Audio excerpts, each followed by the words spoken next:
Welcome back to the Peak Property Performance Podcast. I am your co-host, Drew Hall. Welcome back, everybody. Today's episode is going to be themed around the following: from design to operations, why commercial real estate projects fail before they open. Before we get started, let me just remind our listeners to like, subscribe, share the podcast. This is how we are spreading the word on the PPP movement and how we're changing the industry. So please take a moment just to do that. And importantly as well, if you think you would provide value here as a guest, then we welcome CRE thought leaders from all stages, ownership and operation. Just reach out to us via email or LinkedIn, and we would love to have that conversation with you and potentially get you on the podcast because we enjoy these conversations. We find that they're really beneficial, and we're getting great feedback from the audience that it's helping them as well. So without further ado, it's not a one-man show. Let me first welcome our co-host, Bill Douglas. Bill, welcome.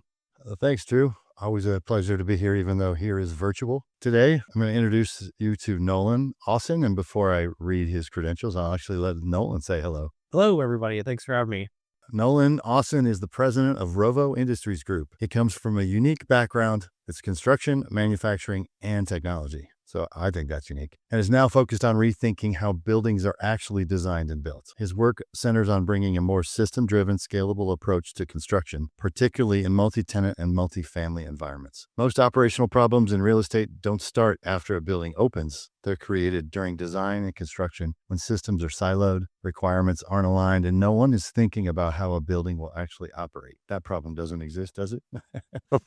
This conversation is about how better upfront decisions lead to better long-term performance. So again, Nolan, welcome to the show. Happy to have you. Thank you so much for having me. I look forward to the conversation today. Yeah. All right. Well, Nolan, let's start with, I guess you could argue there's a few roots of the problem, but certainly one that is easy to argue is the whole notion of construction without an all-encompassing data model. And this idea of isolated phases rather than a continuous data system for the property. So from your experience, when you look at how projects are designed and built today, where would you say that the data actually breaks between phases? It's remarkable to me that we live in this digital age, and there is such a siloed approach between the different dichotomy of people throughout the entire process, right? And when you look at the pre-construction process, we go, hey, we found this piece of land. Now, what are we going to do with it, right? We got to go through the feasibility analysis of that process. So you hire an architect, you pay them,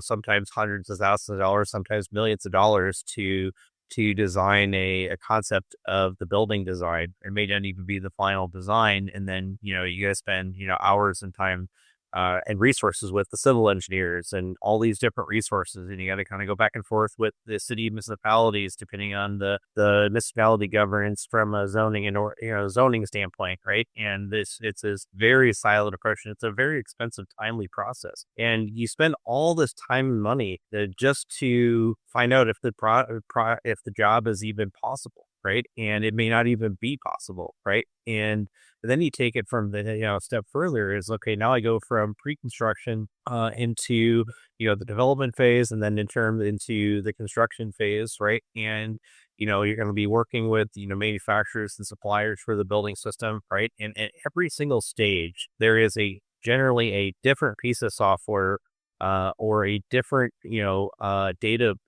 silo that is actually being leveraged to do that, right? So there's really no handoff between each of these users. So it's as you can imagine, there's constant changes and add moves and changes that take place throughout the course of the project. And so you're kind of starting over at every stage, right? It's this, you sprint to get to to this next step. But then all of a sudden, something changes. There's we didn't know about this zoning requirement or this, limitation that was there that we did know about on the front end of the project, right? So then you got to kind of start the process over. And so it's just amazing to me that is how we generally operate most construction projects from a ground up perspective. Yeah, that's good. What do you think is the reason, or maybe there's a plethora of reasons at this point, why there's no persistent data model that carries, all the way from that beginning from that concept all the way through operations? What do you think are the big hurdles to having an overarching and persistent data model? Yeah, I think it's, one part of it is culture. The other part is lack of cohesiveness from a technology standpoint. I mean, I think we've kind of got this way that this is the way it's always been done, right? And so they just kind of continue with that. There's some middle, like very minute process improvements that take place. So obviously, with the advent of AI, that's starting to make a little bit of a shift, but it's not as a big as a shift as you would might think, right? There's still very disparate and siloed between all the different systems. So it's a lack of, being able to have a single source system, or at least a kind of like an umbrella system, so to speak, that kind of like overlays all of this. And that's so that we haven't really seen that yet. And that's one of the things that we're trying to change within Rovo. Yeah, it definitely takes a collaboration and I mean, I always use that. I feel like I always come back to that word overarching, just kind of acknowledging that this is a life cycle. This is a living, it's almost like a living being, this property, and it has an identity that starts with, like you said, it starts with a piece of land, and then it becomes completely occupied with people, of course, but for the purpose of this conversation, with systems that are generating data, et cetera, et cetera. So, in the same way that starting out with, we use the word architecture, you're hiring architecture teams to do a thing. You wouldn't say, well, we're going to hire 15 different architecture teams and each one's going to do their thing. That's absurd. So in a sense, that's the same thing that is being done on the data side of the house. So there's just not that overarching. Can you think of an actual example or like a project where you've seen this yourself, where you've seen this lack of not data governance, but data consistency across, especially if it's across multiple systems, where it wreaks havoc and maybe even causes some extra work to have to be done? Yeah, I mean, I kind of go back to kind of some of my early days, or at least in my second go around in construction. I grew up in construction with my dad, right? Just helping him run his business. But then when it came time to start and operate, my business, right? So I started out as a custom home builder and remodeling company. And, one of the frustrations that I dealt with in terms of like when I was communicating to, say, a drafter to draw, this house, right? I would give them, very specific practices. I'd give them specifics of what I was looking for. And I found it actually easier and more, time effective and even cost effective for me to just sit down and draw the house and make the changes myself, because I felt like all I was doing was like getting multiple revisions from, these drafters and architects and engineers. And honestly, it was like, the amount of time just spent in just communicating the changes, the initial request plus the changes, I could have just drawn it and made those changes myself, or gotten it a lot further along just doing that initial work myself. And so I think that's a fundamental shift that needs to take change. Is you've got to be able to, go, what we're trying to do is, use an agentic AI solution so that you're taking an input of very specific questions of what you're trying to build, what's that location, what is the project, what type of project is, what type of construction it is, right? And then use an AI model to at least generalize that initial concept, and then take it and use that as a single source solution to be able to allow the users that come in and refine it and provide their touch to that project in a single source system, versus what is the exact opposite of today, where everybody is kind of like coming up with their own version and they're kind of meeting at the end, right? And that needs to be completely flipped on its head. And so I've experienced that through multiple occasions in my career. But I look at that as kind of that first example of many that I've dealt with. Well, Nolan, I've been nodding my head because I've been itching to say something, but you two are on a roll. And I agreed with everything you said. Like, owners hire building architects, right? Then they hire engineers, and then they hire GCs, and then they hire operators. But nobody owns the digital layer of the building. I mean, they're not hiring a digital architect. They're not hiring a digital engineer. They're not hiring digital operators. And I mean, why do you think owners still don't assign responsibility for this digital infrastructure early in a project? Why is it left to late in the project when another team has to deal with a problem that they didn't know was coming and they're not skilled to do? I think it's really simple two things. It's a lack of availability from a technology standpoint, and culturally, they're not aware of a better way, right? I mean, unless you're a more progressive company, there are some, but very, very, very few that are thinking in the means of like, how do we create this, I call it the digital contract that can, continues throughout the course of a project, right? That really doesn't really exist in today's world, right?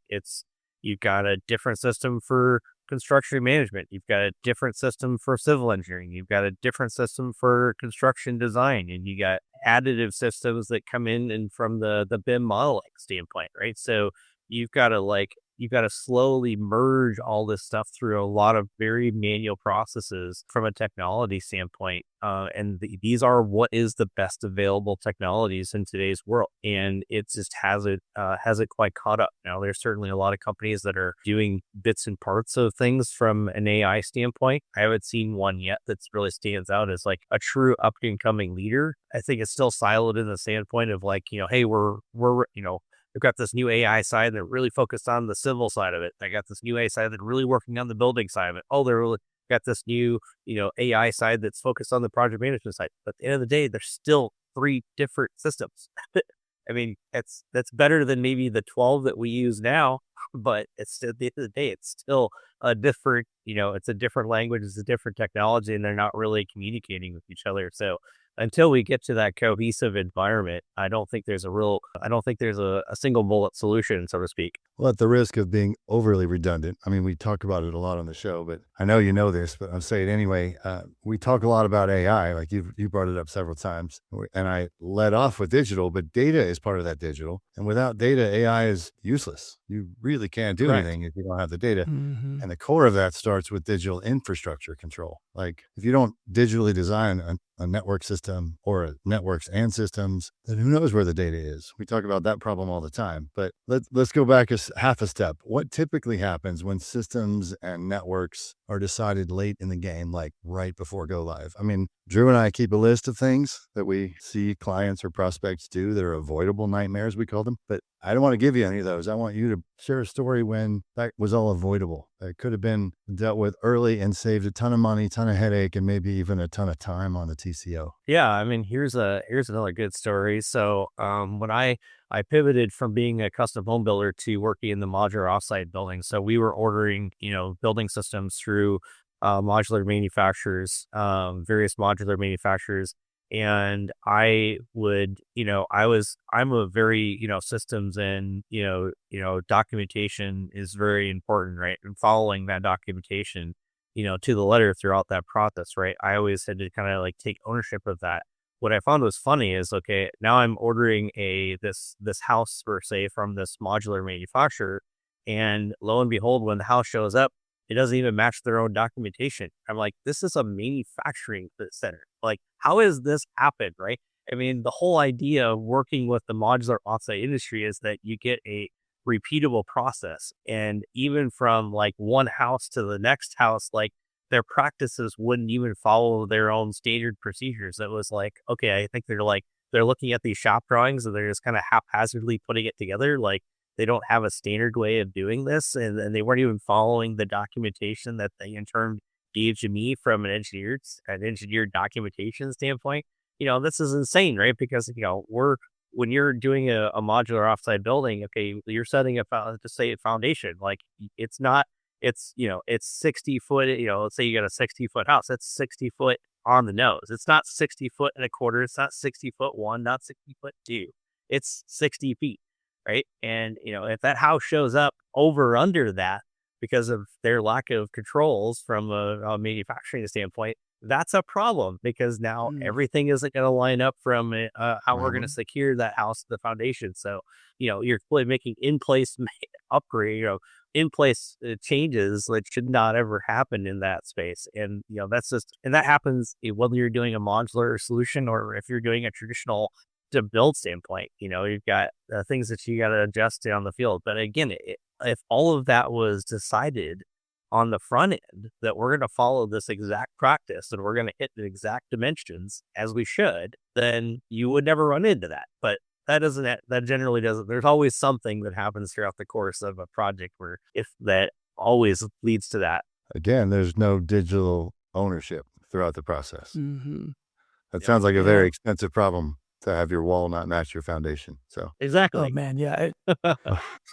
And it's that garbage in, garbage out concept, because if step B of the process results in no good, no bueno, then step next, the next and next, no good. It just snowballs. Yeah. Yeah, I think Okay, the biggest thing is version control, right? Because you've got multiple revisions and versions, right? And to me, there should always be one version, the live version, no other version, the live version. Every other previous version, that doesn't matter. It's a live version. And that's not how it works, because when you have all these siloed systems and processes that are happening within different groups, everybody is, fulfilling their role, and they're handing it off to the next team in line. And they may be operating on a completely different set of tools. Well, Yeah, definitely. what version got handed off? Was it, version 15.1 or version 15.3? It should never be that. It should be one version. And that still does not take place yet today. Absolutely. Yeah. Well, okay. Yeah. So in that spirit of siloed design leading to broken operations, how's this for a rhetorical question? How often do you see design decisions made with no consideration for how the building will actually be operated? I mean, we've in a sense really touched on this, but it's really common, right? Oh, every project almost. I mean, unless I have a little bit unique perspective, right? Because I've been the builder, right? But I've also, worked in technology, I've worked in manufacturing, and I've worked in construction. I have half of my career, at least, in construction. And, so I look at it from the standpoint of, like, I know how this building is going to be put together. But the unfortunate thing is that not all architects don't have that, not always, very rarely have that real world experience of how a building is actually assembled, right? They're just thinking of, like, what's the appearance, what's the structural makeup of the building, right? They're not really getting into the nuances of, like, how is this building actually going to be assembled, right? And that's the Yeah. disconnect, because everybody is siloed from their approach of understanding the bigger picture. Yeah. Yeah. I mean, right here, it reminds me, this is something that we're on a Tuesday of the week, and already this week, here's an example of something that we've seen in a commercial multi-tenant space where an existing tenant, long-term tenant, is subleasing to another commercial tenant. And the questions that come up in here, so management is on these calls, right? The existing tenant is there and the new tenant is there, and we're there kind of helping consult. And so questions come along about door access. Like, oh man, this sounds like we have there's actually a subsystem for this particular, whatever it is, 10,000 square feet in this mid-rise in Denver is what it is. And the question was, how do we do that as a sub tenant? How do we do that? And so it was just this interesting banter with the long-standing tenant about what's in place, also with the whole building in mind too, because the whole building uses the same system. So the reason why this bubbles up to my mind is because this is a great example of where there's not a siloed design. New tenant steps in and says, I would love to be able to operate this intelligently. Is that possible? And the answer is yes. So long as there is, like you said, there's a versioned design. The current version is boom, and here's how we're going to do this. Oh, well, can I manage the system remotely? Because I'm never going to be there, but I'm the manager. The answer is yes, and here's how, and here's the documents to do it. So it's really rewarding when that happens. But I will say that is not the majority of times that we see that happen. But it's nice because I do think that there's more of an awareness that there's a gap here and that there's more that can be experienced, in the same way that this new tenant wouldn't come in and say, you know what, I think I'm going to run new HVAC here. I'm not even going to look up and see if there's existing HVAC in this 10,000 square foot. I'm going to assume it's not there. Let's bring in the sheet metal, guys. That 10 is Ridiculous. 5% of the building. It's not like they are 80% of the building. It's 5% of the building, right? Yeah. So it's nice. It's nice when there is like this honoring of the digital infrastructure as a true asset, not just to avoid the follies that we've just gone through, but also to ultimately drive revenue for ownership, right? I mean, that's where it's at. The ownership is in it for the investment side for sure. So that just, it draws up in my mind, because even though these siloed designs leading to broken operations are in the majority, it is refreshing when we see more kind of high level, longer term, full life cycle types of decisions being made, and you watch it hand off from an old tenant to, or, longstanding tenant to subleasing type of situation. And it can work. It can definitely work because processes work. And it's not that hard. You just kind of have to have that bigger vision and see it as a true life cycle. Well, to scale construction, I guess, and get better outcomes, right? Nolan, this is more your world than mine. The process, I'm a big process guy, has a shift from siloed steps to integrated systems. Do you agree with that? Siloed anything is bad. We talk about siloed data all the time, but you mentioned siloed steps in construction being off. Walls don't sit on a foundation. So what would a fully integrated process look like from concept to operations if it were built around data and systems instead of phases with multiple disparate parties involved? or systems or processes or. What would a fully Yeah, integrated process look like in your world? the common analogy I like to use, or like the example I like to use, is we need to build buildings like we build cars, right? We need to have a somewhat standardized kit of parts that is, it's a little bit different in the sense that, when you program a robot to put a door on or some part on in a car in a factory, right? It's doing the same job over and over again. It's the exact same size, same dimension, same movement, all of it's the same, right? In the world of construction, it needs to be a little bit more dynamic, right? So, you've got walls that are going to be, 2 feet long and walls that are going to be 60 feet long, right? Or whatever combination that is, right? So, you need to have a dynamic environment, but you also need, in order to drive that dynamic environment, you've got to be able to set those standards so that it also, works for manufacturing as well. Like we just say, built for manufacturing, right? And designed for manufacturing. And that's kind of what we're trying to do with Rovo, is we're trying to, create an environment that, is a digital environment with, an AI co-pilot that allows to, use that standard kit of parts to a wide variety of building construction.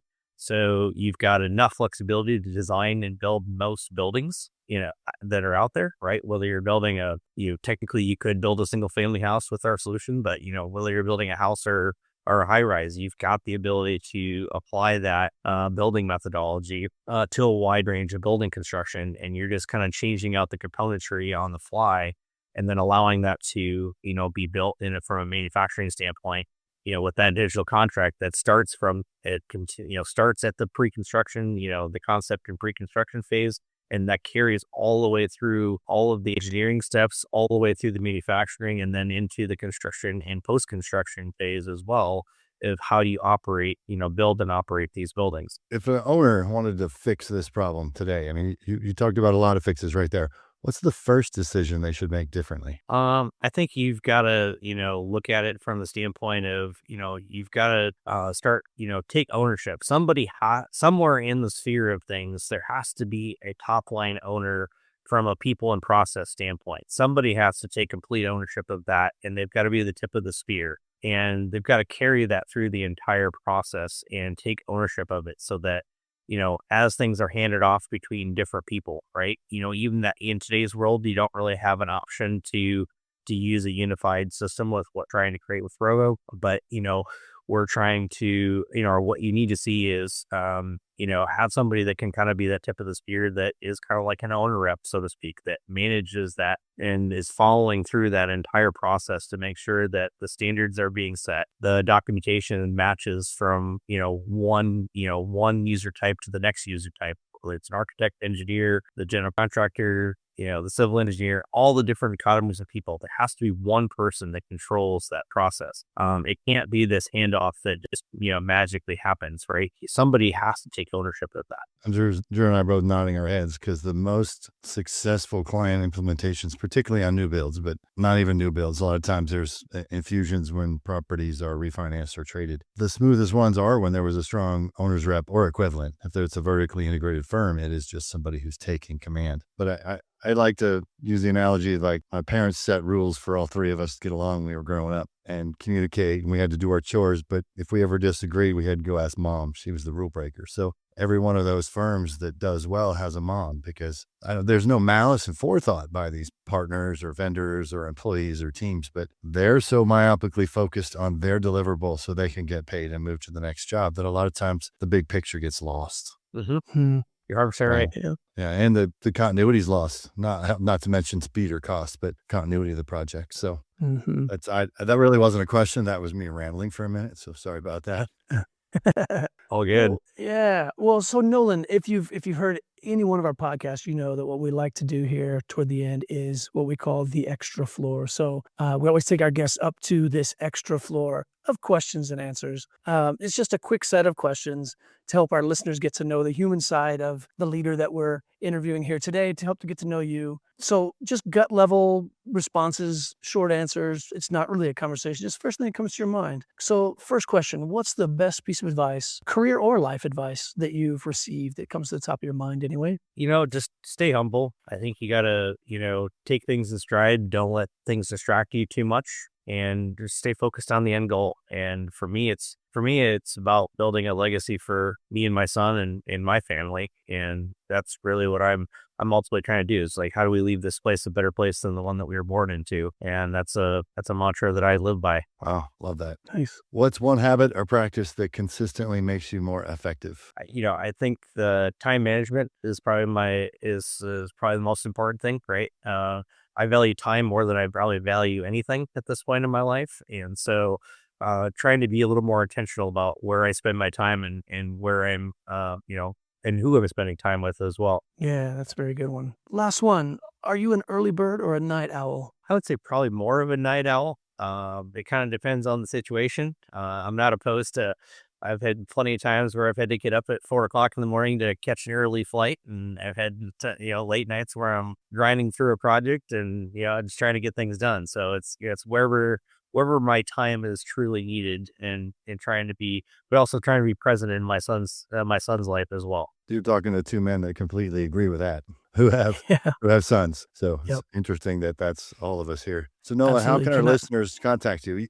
Your contact info will be in the show notes, but tell them anyway for the ones that aren't looking at a screen. Yeah, I'm big on LinkedIn, so you're welcome to reach out to me through LinkedIn. I'm pretty easy to find. Nolan Ausan, you can't miss me. So I have more of a face for radio, but you can't miss me in terms of when you find me. So And it's last name spelled Ausan. Awesome. correct. So, okay. Very nice. Well, Nolan, thank you so much for joining us today. And as always, to our listeners, we thank you as well for joining us. And just a quick reminder to follow, like, subscribe, and we'll see you on the next episode of Peak Property Performance. Thanks, everyone.